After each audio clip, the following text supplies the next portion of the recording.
Por fin llegaste al lugar correcto. O mejor dicho, a las vibraciones sonoras correctas. Has llegado a descargacultura.unam.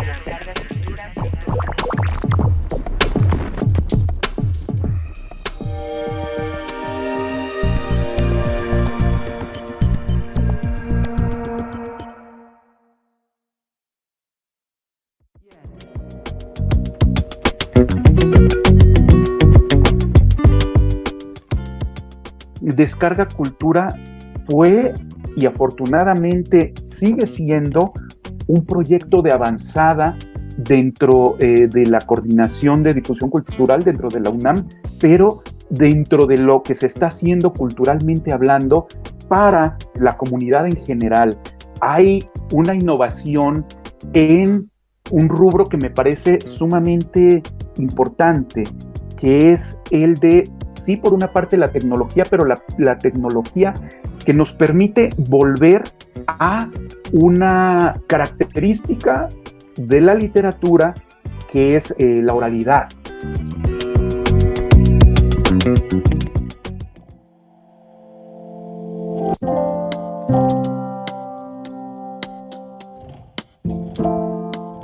Hoy estamos muy felices, con mucha emoción, porque nos acompaña una persona muy cercana a descargacultura.unam.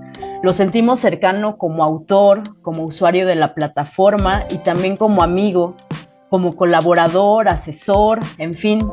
Quiero presentar a Luis Paniagua, poeta, ensayista, editor y promotor cultural, además un lector voraz y con ese don que cuando habla de literatura o de que cualquier tema que le apasiona, es capaz de contagiar ese gusto y sobre todo esas inquietudes de saber más. Bienvenidísimo Luis Paniagua al podcast Descargacultura.unam, mi compañera Paola Famizzaí y pues un servidor, Isaac Regalado. Estamos súper contentos de poder charlar contigo. Hola, ¿qué tal? Pues es un placer para mí esta invitación a platicar el día de hoy con ustedes, sobre todo en este proyecto que siempre he sentido muy cercano. Pues como ustedes sabrán, yo soy uno de los autores que Descarga Cultura grabó en aquellos inicios, creo que por ahí de enero de 2008 a inicios, en una serie que se llama Voces de Punto de Partida. Esta apertura que Descarga Cultura dio a esta revista, pues le permitió a algunos jóvenes autores de ese entonces, como era mi caso, ahora ya no sé si por fortuna o por desgracia ya no entro en esa categoría, pero para mí siempre ha sido pues un placer, me siento como en casa. Para mí es una gran aportación no solo a la propia universidad y a los propios universitarios, sino una aportación que es muy generosa incluso hacia afuera, al público en general que ha podido llegar a este proyecto. Cuando a mí me invitaron a participar, como les comentaba, como un joven poeta, no hubiera dimensionado, no hubiera proyectado la importancia que fue tomando Descarga Cultura, sí para los proyectos de la coordinación de difusión cultural, sí para la universidad, pero más allá de eso, para los mexicanos en general, ¿no? Los mexicanos que somos afortunados de tener un acceso a internet, de tener un gadget que nos permita reproducir los contenidos de Descarga Cultura. La verdad es que en ese entonces yo nunca me hubiera imaginado el impacto que iba a estar causando posteriormente Descarga Cultura. Ahora, una década más tarde, que es el de, sí, por una parte la tecnología, pero la tecnología que nos permite volver a una característica de la literatura, que es la oralidad. Un goce dentro de los contenidos de Descarga Cultura, por ejemplo, es justamente entregarse uno como escucha a los ritmos, a los fraseos personales de cada uno de los autores grabados para Descarga Cultura. La lectura del autor, que fue quien planeó, quien fijó, quien creó esta pieza, nos va aportando una riqueza nueva que no estaba antes, aunque ya conociéramos las piezas porque las hubiéramos encontrado en un libro. Entonces, me parece que dentro de las muchas bondades que el proyecto de Descarga Cultura ha aportado a sus escuchas, es justamente esta, la de encontrarse con la voz específica, y con la voz específica quiero decir con toda esta serie de variaciones que puede hacer de la propia pieza que el autor se dio para Descarga Cultura y para todo el conjunto de sus escuchas. Lo que me maravilla es que Descarga Cultura tiene una apertura loable. No solamente le da espacio a estas grandes voces consagradas, pero encontrarme a unos condimentos a los que no puedo tener un acceso tan sencillo, tan asequible. Pienso, por ejemplo, en Alejandro Albarrán Polanco, que es un poetazo y que está ahí en Descarga Cultura. Pienso en Víctor Cabrera, pienso en Balam Rodrigo, pienso en Jasmina Barrera, pienso en Elisa Díaz Castelo, que son poetas o escritoras muy jóvenes aún, pero ya con una obra bastante sustanciosa y sobre todo bastante meritoria, algo con lo que siempre estoy agradecido con Descarga Cultura y con la universidad, ¿no? Poner este remanso para nuestros propios lectores, además en momentos en los que no solo como nación, sino como civilización estamos teniendo pues una crisis tremenda, una crisis de salud, una crisis económica, una crisis de seguridad, por hablar solamente de nuestro país, una crisis terrible como hace muchos años no vivíamos, ¿no? Y es meritorio que en medio de esta vorágine podamos tener remansos, sitios de disfrute como es propiamente Descarga Cultura, ¿no? Entonces yo encantadísimo de estar platicando este día con ustedes. Luis, pues se nota totalmente tu entusiasmo por ser un escucha, como lo mencionas, ¿verdad?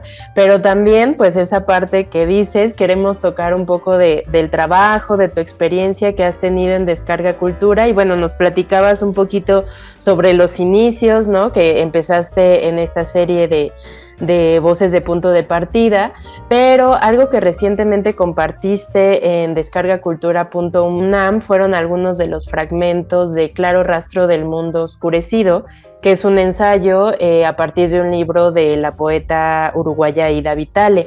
Tú revisas a partir de eso las nociones de memoria. Quisiéramos saber o que nos pudieras compartir en qué momento de tu lectura va surgiendo esa inquietud de desdoblar o de ramificar o bifurcar el tema de la memoria. ¿Cómo fue tu proceso para este trabajo? Sí, Paola, como mencionabas, en 2020 algo de lo bueno que me trajo a mí ese año fue justamente poder escribir el libro titulado Claro Rastro del Mundo Oscurecido, que son 6 acercamientos a el concepto de memoria en la prosa de Ida Vitale. Esta enorme poeta uruguaya, a mi juicio, Ida Vitale es no tan conocida como debiera conocerse, como prosista, como ensayista primeramente, y una faceta evidentemente un poco más cercana a nosotros en nuestro tiempo, como memorialista. Ella tiene un libro, que es el libro de donde yo parto para escribir el mío, que se llama Shakespeare Palace, y que son las memorias de la década que ella pasó viviendo en México. La propia Ida Vitale hace una aclaración al inicio de Shakespeare Palace, cuyo título o subtítulo más bien es Mosaicos de su vida en México. Ella hace referencia a una carga de moral en el término memoria, una carga de ejemplaridad. Aquel que escribía sus memorias las escribía justamente para dejar un legado a los que venían después, a los más jóvenes, y esta carga moral es la que no agradaba o la que no agrada a Ida Vitale a la hora de escribir este libro, Shakespeare Palace. Ella no quiere tener esta carga de ejemplaridad a sus espaldas a partir de un sentimiento de modestia. Entonces ella decide, en lugar de llamar a estos textos memorias, decide llamarlas mosaicos. Entonces, a partir de esa idea de la memoria es que voy trazando yo este recorrido y este análisis por su prosa, sobre todo porque yo tengo también varios años trabajando con el concepto de memoria, con el concepto de lo autobiográfico, de lo autorreferencial, como aquel orbe que nos permite hacer una lectura de nosotros mismos, pero también teniendo en consideración que esa propia lectura de nosotros mismos puede ser también la materia para la ficción. Si pensamos, por ejemplo, que la memoria es incompleta sin su contraparte, que es el olvido, caeremos en la cuenta de que la memoria está constituida de recuerdos, pero que los recuerdos no necesariamente son fidedignos o son fieles. Hay un montón de recuerdos que los seres humanos inventamos, ya sea deliberadamente o ya sea sin tener la intención de llevar a cabo estos inventos, pero vamos inventándonos nuestra memoria, que es lo mismo que decir, vamos inventándonos a nosotros, vamos inventando nuestra idea de identidad y vamos transformándola, ya sea deliberadamente o ya sea de una manera no volitiva. Y lo mismo pasa con el olvido. Olvidamos cosas de manera intencional, pero también de manera inintencionada. Entonces, a final de cuentas, esto se convierte en algo que escapa, pues, a lo que históricamente ocurrió en nuestras vidas. Entonces, en este aspecto, Shakespeare Palace está lleno de esta serie de hallazgos nimios, de hallazgos mínimos, y eso es algo que me entusiasma de la literatura, el detenerse en eventos que tienen que ver más con la fineza de aquel que puede atestiguarlos, leerlos y después compartirlos, como es el caso de Ida Vitale, es algo que me parece pues digno de analizarse, digno de pensarse, digno de enmarcarse y también compartir con otros personajes. Casualmente, esta siguiente pregunta que yo te quiero realizar tiene mucho que ver también con esto que tú llamas prodigios cotidianos. Justo algunas de las maneras en las que proponemos a nuestros usuarios para disfrutar descargacultura.unam es durante los trayectos cortos o largos que realizan justamente en su cotidianidad, y también en los momentos o espacios íntimos de su casa, ¿no? Es como un momento en donde se pueden poner sus audífonos y escuchar algo en ese lugar seguro, digamos. En tu poesía, pues tú también has ahondado en estas dos experiencias, en el traslado, en el viaje y también en el estar en casa o en esos espacios íntimos. ¿Podrías compartirnos un poco más acerca de estas formas de estar, de estas experiencias? ¿Qué significa para ti estar en casa o qué implica para ti el trasladarse? Claro, Isaac, justamente lo mencionas y no había caído en la cuenta de estos dos polos, digamos, por los que transitan mis libros de poesía. Por una parte, sí, el traslado, el viaje, el trayecto, y por otra parte también la reclusión al interior de la casa, literalmente, pero metafóricamente también al interior de la casa, que es la lectura, que es el poema, que es la literatura en sí, ¿no? Primeramente, por ejemplo, ahora que mencionas el traslado o el trayecto, mi primer obra publicada es un libro que se llama Los Pasos del Visitante, es decir, está haciendo alusión justamente a alguien que está de visita, alguien que está de paso. Hay esta necesidad de atestiguar, de dar fe de ese prodigio con el que te encuentras al ir hacia algún punto, de un punto A a un punto B. De hecho, la mayoría de los poemas de Los Pasos del Visitante son poemas muy breves, son poemas que son más bien como destellos, como pequeñas fotografías de todo eso que voy atestiguando siendo un visitante de ese espacio específico por el que me voy moviendo.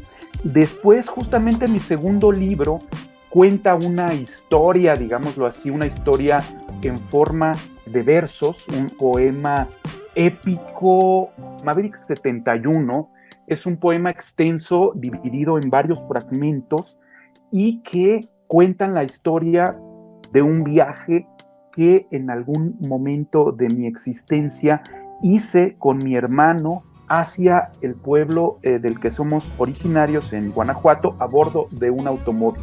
Entonces, mi idea de la literatura, mi idea en concreto del ensayo, es que lo importante es el trayecto y no el punto de llegada. Lo importante ni siquiera es el punto de partida, mucho menos el punto de llegada, sino lo que va aconteciendo en ese propio trayecto. Entonces, el poema habla de ese trayecto, que es una metáfora de la propia existencia también, y por otra parte también mi ejercicio poético ha reflexionado en torno a lo que sucede al interior de ese lugar que habitamos, que es literalmente la casa, pero metafóricamente también el arte, la literatura, la poesía, que es un lugar de hallazgos. La casa finalmente sí como ese lugar en donde encontramos protección, en donde podemos morar, pero también ese lugar que de tan cotidiano puede borrarnos la mirada y no encontrar nada nuevo, pero al contrario, ese lugar que gracias a la cotidianidad puede mostrarnos hallazgos o prodigios humildes al alcance de la mano, sin necesidad de salir de tu casa, pero que son igual de potentes que los que puedes encontrar en un viaje a un lugar paradisíaco. Luis, otra de las betas en las que has colaborado en Descarga Cultura es en la serie de Vida y Obra de, en donde tú hablas de diferentes personajes, de sus perfiles, como Carlos Marx, Winston Churchill, Mary Wollstonecraft, William Shakespeare o Mary Shelley. ¿Cuáles son los objetivos que te planteas cuando estás conformando estas biografías? ¿Cómo eliges en qué camino dirigirte para hablar de cada uno de estos personajes? Esta serie Vida y Obra de me parece una serie muy generosa en cuanto a lo que aporta al escucha inicial, al escucha joven, que no tiene, digamos, tanta idea de quiénes son estos personajes. Yo mismo impartí el taller de creación literaria en uno de los SHs. Esta experiencia con los chicos de bachillerato me daba pie justamente a pensar en ciertos temas, a pensar en ciertas formas de llegar a ellos, ciertas líneas de comunicación que estuvieran cercanas, digámoslo así, a sus referentes, y a que pudieran, en este caso, conocer ciertos personajes, no propiamente de la manera hasta un tanto acartonada de siempre, de aquellas generaciones como la mía, en la que lo mandaban a uno a la papelería y iba a comprar su estampita de el personaje fulanito con la biografía detrás del retrato. Entonces, al recibir esta invitación, siempre tenía pues en la cabeza la idea de comunicarme en cierta clave de lectura, de entendimiento. Entonces yo trataba, por una parte, sí, de no obviar estos grandes hitos en la vida de estos personajes, es decir, pues bueno, nacieron en tal lugar, vivieron tal situación, en tal contexto, y sus logros principales son estos. Pero también desde una perspectiva de hacer semblanzas biográficas. Otra de los intereses que tengo como lector son justamente estos textos más que biográficos, autobiográficos, pero que finalmente tienen esta escritura de hacer o de resaltar en algún momento ciertas etapas de la existencia de algunos personajes. Pues me parece que es una beta muy interesante en cuanto a lector y en cuanto a personaje capaz de aprender otras cosas. Entonces, esta carga de amenidad, de calidez, de sencillez, pero a la vez de profundidad que puede contener una escritura biográfica, es la que me interesaba también en cuestiones estilísticas poder compartir con los escuchas de estas piezas de la serie de vida y obra de Descarga Cultura. Pues tiene esta generosidad de compartir distintos contenidos de esta naturaleza y para audiencias como, por ejemplo, los jóvenes de bachillerato que están en una etapa en la que, si bien ya sus capacidades cognitivas pues están muy bien formadas, siguen en una etapa de aprendizaje. Me parece que es un momento crítico, es un momento en donde están decidiendo muchas cosas, y el encontrarse con esa indecisión de los chicos por una parte, pero también con la posibilidad de compartirles cosas que a todas luces los maravillan, que son revelaciones para ellos y que les van dando un panorama de algo que pueden seguir ejercitando en su vida, ya sea una inquietud para, en el caso del taller de creación literaria, para escribir en un futuro, como para ser un lector también propiamente en un futuro, pues es sumamente loable y sumamente valioso en un contexto en el que como país estamos o han estado tundiendo desde el poder a cualquier asomo crítico, ya sea desde la cultura, ya sea desde la ciencia, etcétera, etcétera, por una parte, y por otra también que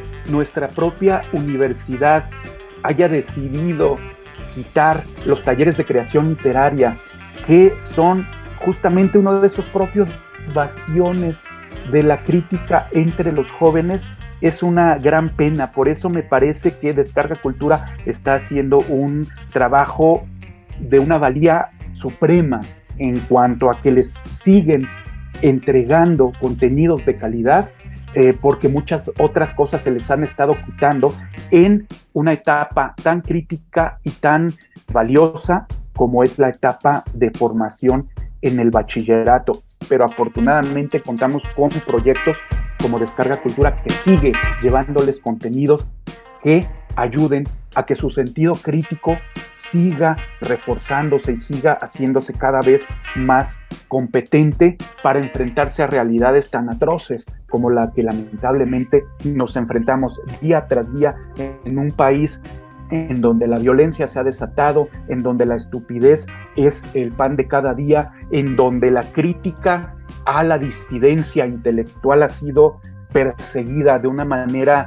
inaudita, y en donde hay una cantidad ingente de mujeres asesinadas o mujeres incluso martirizadas a manos de gente que sabe que puede estar en un contexto de impunidad y que por eso se envalentona me parece que es importante que sigamos cultivando estos espacios donde los chicos pueden ir fomentando, ir engrosando, ir robusteciendo sus capacidades críticas, ¿no? Como es estos espacios, y en concreto, pues, que afortunadamente en este contexto seguimos teniendo la existencia de estos contenidos de descarga para estos chicos.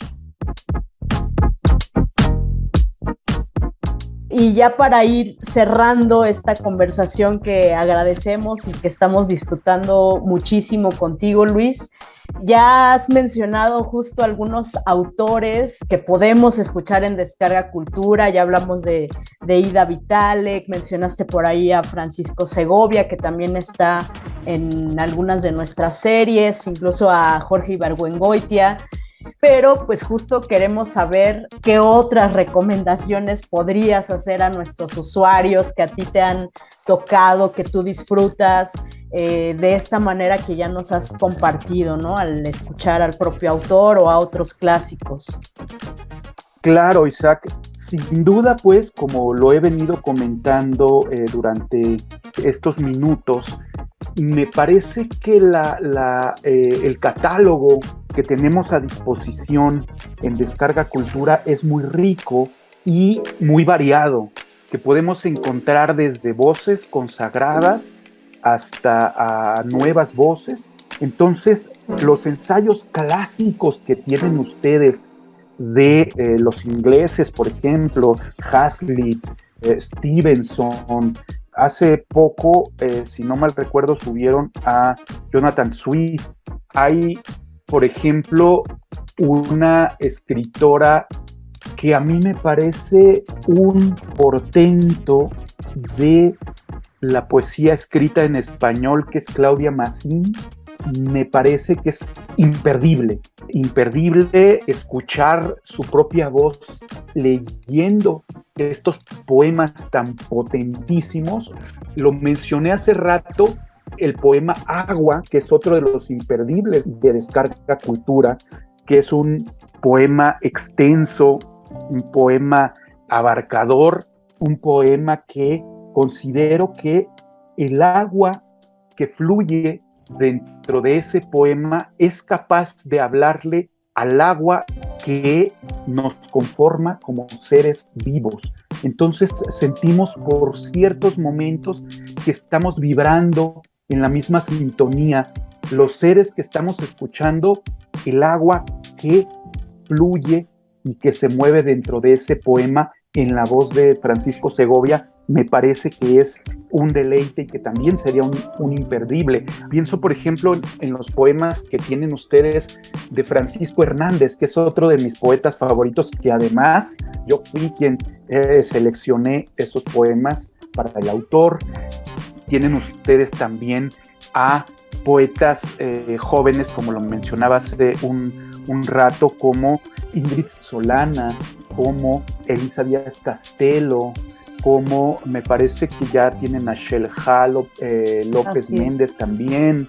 Tienen a autores pues totalmente consagrados como Vargas Llosa, tienen incluso a gente de otras latitudes y de otras lenguas como el propio José Luis Peixoto, que me parece un gran escritor lusitano, un muy buen poeta. Tienen ahí uno de los poemas que más me gusta, donde describe esta cena familiar, donde están todos sentados en la mesa y cómo se va disgregando la familia, su padre muere, sus hermanas se casan, y dice al final de este poema: pero cuando solamente quede uno solo de nosotros y se siente a la mesa, todos los demás vamos a estar sentados junto a él. Me parece que es un poema súper conmovedor, me parece que es un poema súper elocuente.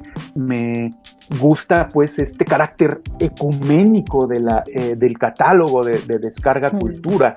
Entonces, pues mi recomendación justamente a todos los que puedan escuchar este episodio del podcast, que no se queden con lo que yo les diga, que vayan y comprueben que lo que yo estoy diciendo no lo estoy diciendo nada más por puro relumbrón o por quedar bien, sino que Descarga Cultura se defiende sin flor de nadie más, simple y sencillamente por el catálogo que ostenta. Y ese catálogo pues finalmente lo ha hecho el equipo de Descarga Cultura, que pues finalmente hace un gran trabajo por poner al alcance de todos sus posibles escuchas estos contenidos. Pues Luis, muchísimas gracias. Fue un gran parteaguas para, como dices, ir a sumergirse también en todo este gran catálogo que se ha ido trabajando ya desde hace 13 años, que bueno, eres parte desde el inicio y claramente creemos que lo seguirás siendo. Eres también una pieza importante. Muchas gracias por compartirnos tu trabajo como escritor, como escucha, como lector también, y pues agradecemos mucho esta charla y pues nos quedaremos con un próximo audio de tu obra. Esperemos que también lo disfruten y despido también a mi compañero Isaac. Luis, nuevamente muchas gracias por estar acá. No.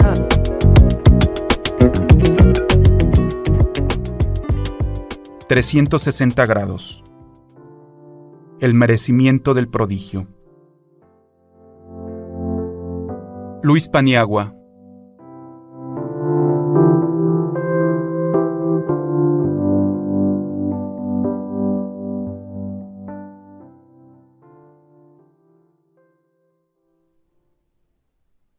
El prodigio, como ser bienvenido en un país que no es el nuestro, también es un don, un regalo probablemente inmerecido.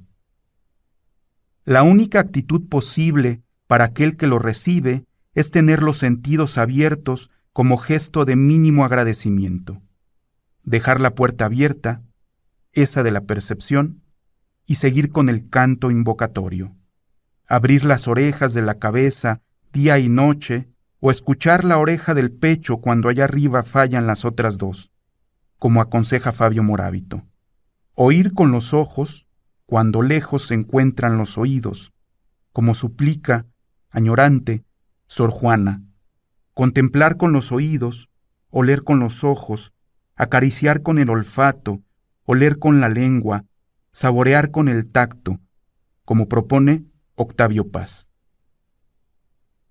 En medio de la metralla del mundo cotidiano, donde nos atraviesa la ráfaga de sus deberes y nos mantiene en una perenne calidad de convalecientes, ya no es tan común que nos detengamos a testificar el efecto que el prodigio debería tener en las vidas de los ciudadanos de a pie.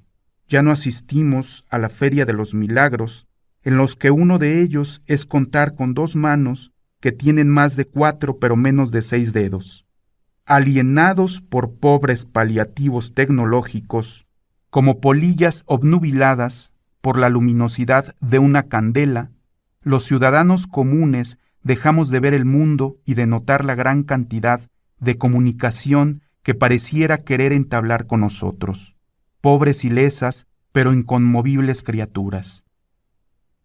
Al recorrer los lugares habituales del espacio que posibilita la escritura de nuestra autobiografía, aquellos donde testimoniamos y soltamos en sus pastos al animal de la memoria, el caminante no ve sino una serie de imágenes repetidas hasta la náusea, invariables como los días que se suceden uno tras otro, siempre iguales a sí mismos, no son más que un avatar para su hartazgo. Vivimos en el espacio, en estos espacios, en estas ciudades, en estos campos, en estos pasillos, en estos jardines. Parece evidente. Quizá debería ser efectivamente evidente, pero no es evidente, no cae por su propio peso. Así registra nuestro paso por la cotidianidad el excelso observador Georges Perec en su penetrante análisis del espacio, suerte de poética de su escritura, especies de espacios. Páginas más adelante, el francés remacha lapidariamente la emisión de su juicio con 3 palabras: no sabemos ver. Asistentes al texto del mundo, somos lectores distraídos, cuando no francamente analfabetas funcionales, interesados en solamente leer literalmente las líneas que a diario nos ofrece. Pocos, pues, son aquellos que se solazan leyendo entre líneas. En un día demasiado nítido, día en que daban ganas de haber trabajado mucho, para en él no trabajar nada, entreví, como una avenida entre los árboles, lo que tal vez sea el gran secreto, sostiene Alberto Caeiro en El guardador de rebaños. Ese mismo pastor que desoye los conceptos y ve en el mundo un misterio permanente. Lectora de entre líneas, también Ida Vitale prefiere los meandros a los senderos habituales, contradiciendo el verso popular que prohíbe abandonar el camino seguro por tomar la vereda de lo inesperado. Vitale la prefiere porque su riqueza prodigiosa posibilita una extensión del alma que hoy pocas cosas ofrecen. La curiosidad une partes desvinculadas del mundo y justifica al ser humano. De este punto podríamos partir para pensar sobre el prodigio en la prosa de Ida Vitale. La riqueza, según el diccionario de la RAE, no solo es cuantitativa, sino cualitativa. Prodigio, por su parte, es aquello que excede los límites de su naturaleza. Haciendo una analogía, el prodigio sería esa vereda oculta a los ojos de los que van por el camino, conformes con la seguridad que éste les ofrece. Entonces, podríamos decir que el prodigio es un excedente, una riqueza, de sentido en ciertas palabras o frases que el libro del mundo pone ante nuestros ojos. Tal excedente permite, probablemente, momentáneamente, la consonancia entre el ser humano y el texto que lo contiene, a saber, el propio libro del mundo. Cuando esa confluencia se logra, podríamos pensar en otra palabra: felicidad. Parpadeante, discontinua, intermitente, perpleja, en ocasiones de difícil lectura, pero felicidad al fin. Nos encontramos ante algo que no sabíamos, algo que era para nosotros un misterio, y que probablemente lo seguirá siendo luego. Y hallamos un curioso sabor que paladeamos con los 5 sentidos y que podríamos entender con esa misma palabra, pero en singular. Sentido. Ya lo hemos dicho, somos animales que andan permanentemente en su búsqueda. Por un momento, pues, el mundo existe para nosotros y con nosotros. Estamos plenos. Nikos Dimou afirma en su libro La desgracia de ser griego que el ser humano es el animal trágico, ya que su andar por el mundo es agonía solo aliviada cuando, escasísimamente, la realidad y el deseo confluyen. Así es como el filósofo define la felicidad, con esa confluencia. Adam Zagayevsky afirma, por su parte, que la poesía es capaz de proporcionarla. Podríamos pensar que la felicidad, que se agencia a la poesía y que es extensible a todo el arte, es una felicidad generosa, puesto que, gracias a su registro, le es permisible al lector volver sobre ella y verla como algo más que un destello, y continuar en su afán de desentrañar su sentido. Pero no nos alejemos. La poesía, decíamos, proporciona felicidad debido a que es la operación mediante la cual puede hallarse propiamente el prodigio, esa entidad que rebalsa sus propios forma y fondo. Recordemos a Hannah Arendt cuando dice que pensar con una mente abierta, eso hace la poesía, por ejemplo, significa entrenar a la imaginación para que salga de visita. El prodigio, pues, como una tea para iluminar la oscuridad circundante, recordando a José Donoso. Y su capacidad de iluminar está precisamente en la puesta en crisis del sentido común afianzado en la columna del hábito, de la actividad repetitiva, de la costumbre. Gracias a la calidad de familiar, ese satinado que aplicamos sobre el vidrio de la percepción, el prodigio se oculta. Pero una vez limpio ese cristal por la esponja de la mente abierta, podemos encontrar más fácil y más frecuentemente el prodigio y entregarnos a su luminosidad. Recapitulemos. La felicidad es confluencia del deseo y la realidad. La poesía proporciona felicidad. No obstante, ese ser agónico que es el hombre, raras veces sabe qué es lo que desea. Por eso el prodigio siempre es un regalo inmerecido. Por eso la poesía le viene bien a todo el mundo aunque no lo sepa. Le proporciona momentos de felicidad.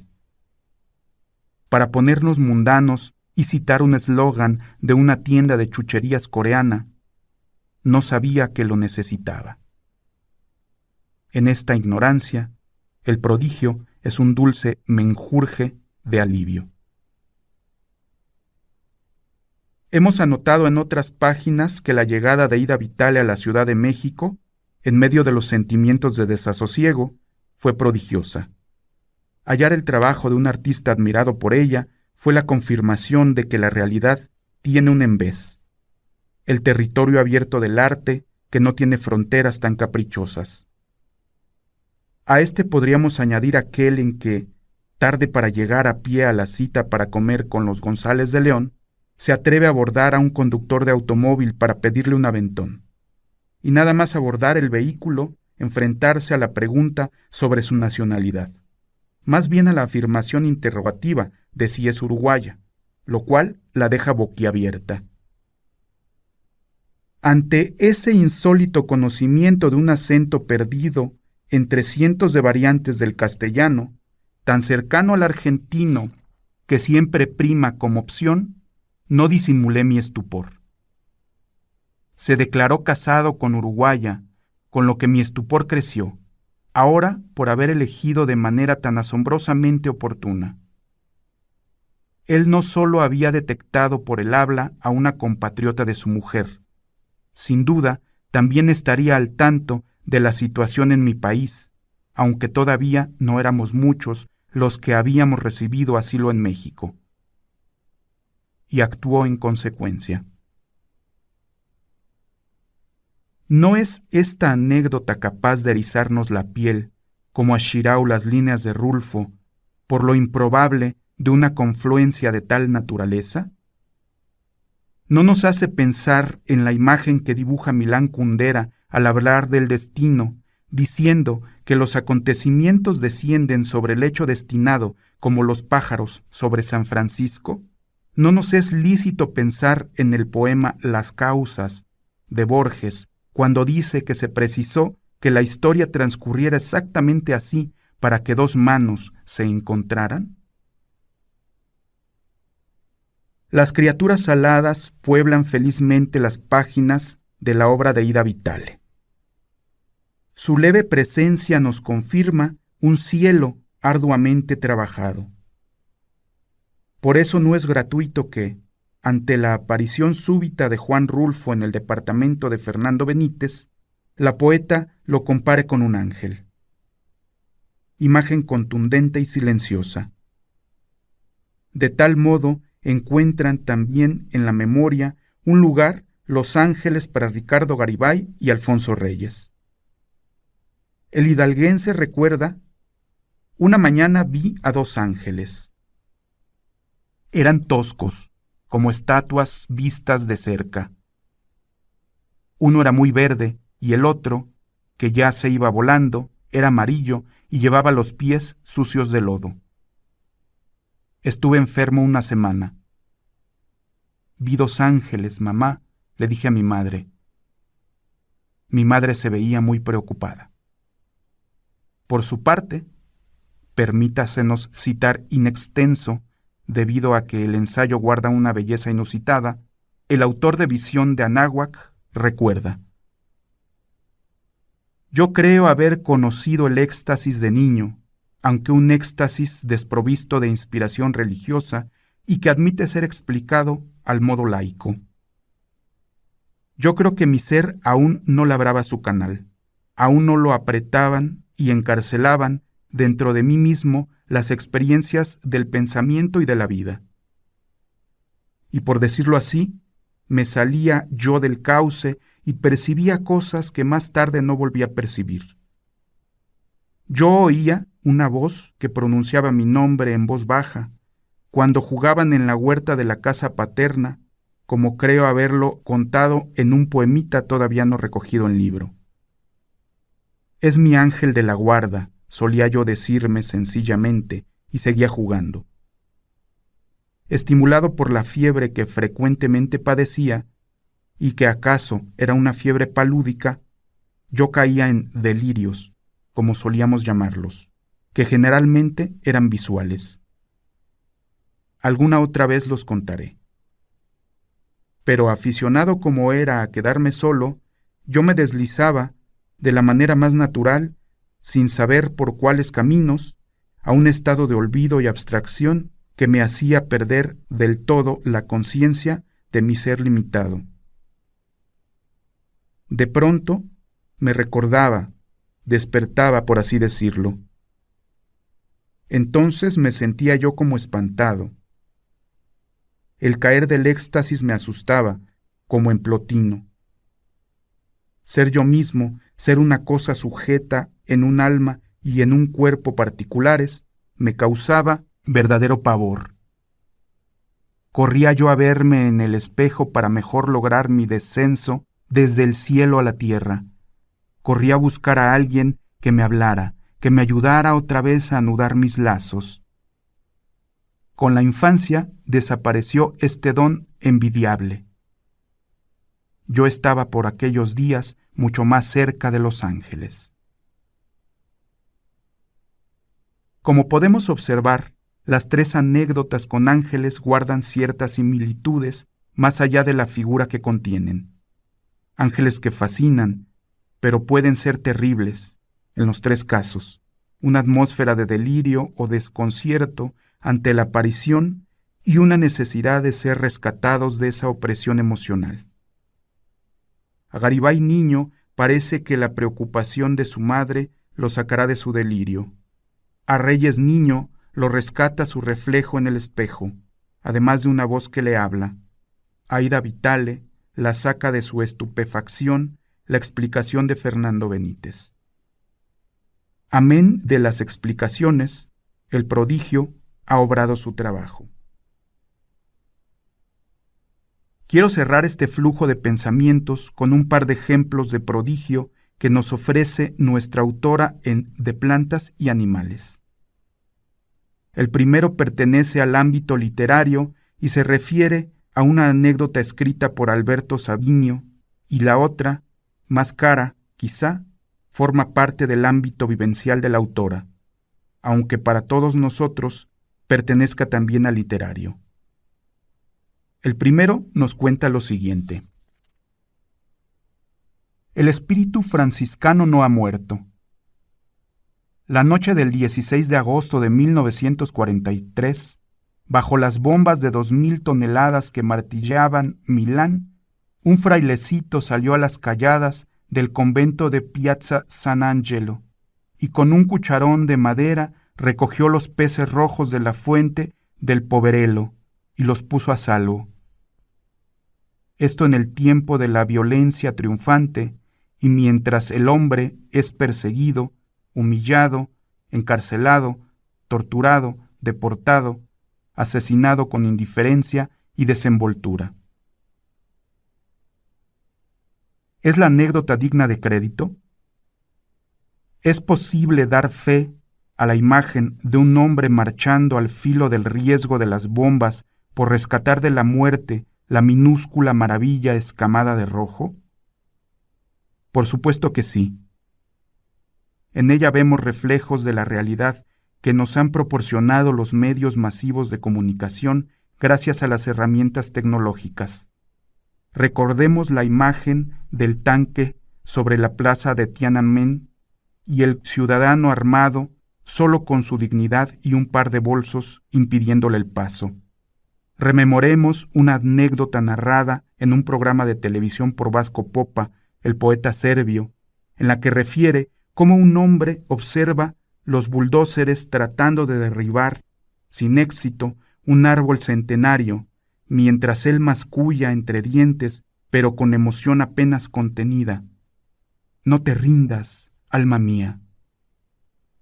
Todas estas son imágenes en las que hallamos al hombre soberano, defendiendo el derecho a la vida de los inocentes de este mundo, a la vez que, con esas acciones, realizando una extensión para el alma de los que tenemos la fortuna de atestiguar el prodigio.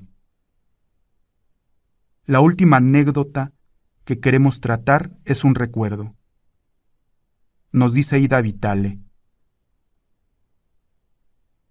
el jardín de mi casa de Montevideo lindaba con el departamento del lechero que, oh tiempos cómodos, me dejaba a diario su producto.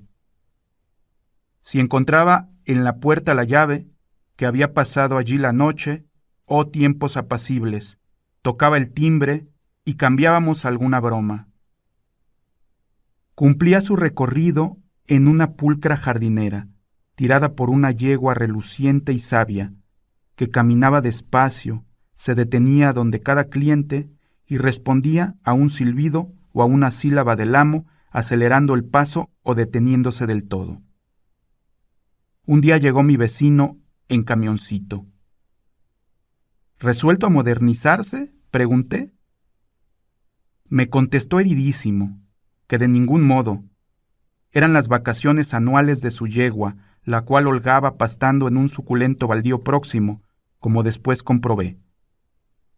Sin duda el lechero no olvidaba que Dios, en el Antiguo Testamento, mediante el episodio del arca, incluyó en su pacto a los animales y extendió a ellos el descanso dominical de los que trabajan para nosotros.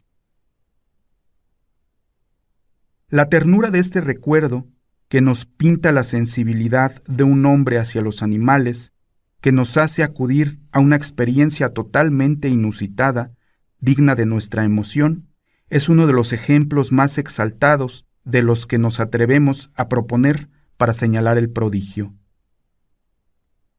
Gracias al hallazgo del prodigio, el ser humano puede, por un instante, extenso en su intensidad, flotar en la duración, sin medida, abandonar la tiranía del mundo con su horario carnicero y, como la yegua de Vitale, dejar libre su espíritu, permitiéndole tomar sus vacaciones, entrar en sus tiempos sagrados, celebrar sus días de fiesta.